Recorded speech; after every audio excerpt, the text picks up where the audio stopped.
પરીક્ષા ખતમ થઈ અને ઉનાળાનું વેકેશન શરૂ થયું. ઘણા બાળકો તો કંટાળતા જ હશે.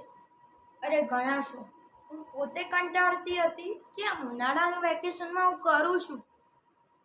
પણ પછી મને એક યુક્તિ સૂઝી કે આ ઉનાળાના વેકેશનમાં કંટાળવા કરતાં હું કંઈક એવું કરું કે જેમાં મને રસ છે, મને એમાં શીખવાની બહુ જ તડપ છે કે હું આ શીખું.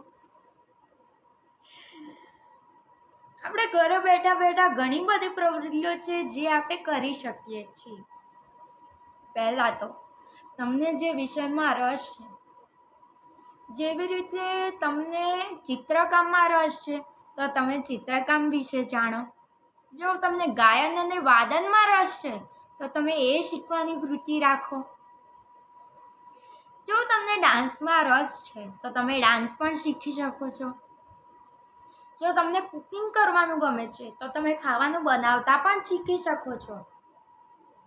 ઘરે બેઠા બેઠા આપણે કંઈ પણ કરી શકીએ છીએ.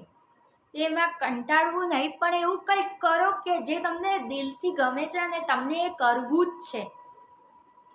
તો એનાથી શું થશે, તમે તમારા વેકેશનનો સદુપયોગ પણ કરી શકશો અને તમને એ કામમાં મજા પણ આવશે. ખરું ને? હવે બીજી વાત, આ પૃથ્વી આપણે જોઈએ છીએ તો આજે ચારે બાજુ ગંદકી ફેલાયેલી છે. તો આપણે સાફ સફાઈ પણ રાખી શકીએ છીએ. સ્વચ્છતા ત્યાં પ્રભુતા, બરાબર ને?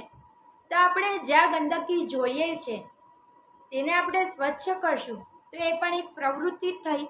અને એમાં આપણે આપણી પૃથ્વી સ્વચ્છ રાખશું ને તો આપણને દિલથી જે આનંદ મળશે ને, એ આનંદ બીજે ક્યાંય નથી. જો આપણી પૃથ્વી સ્વસ્થ રહેશે તો આપણે સ્વસ્થ રહેશું. કારણ કે મોટા ભાગના રોગ આ પૃથ્વી ગંદી રહેવાથી જ ફેલાય છે. તો આવી રીતે મિત્રો તમે તમારા વેકેશનનો સદુપયોગ પણ કરી શકો છો.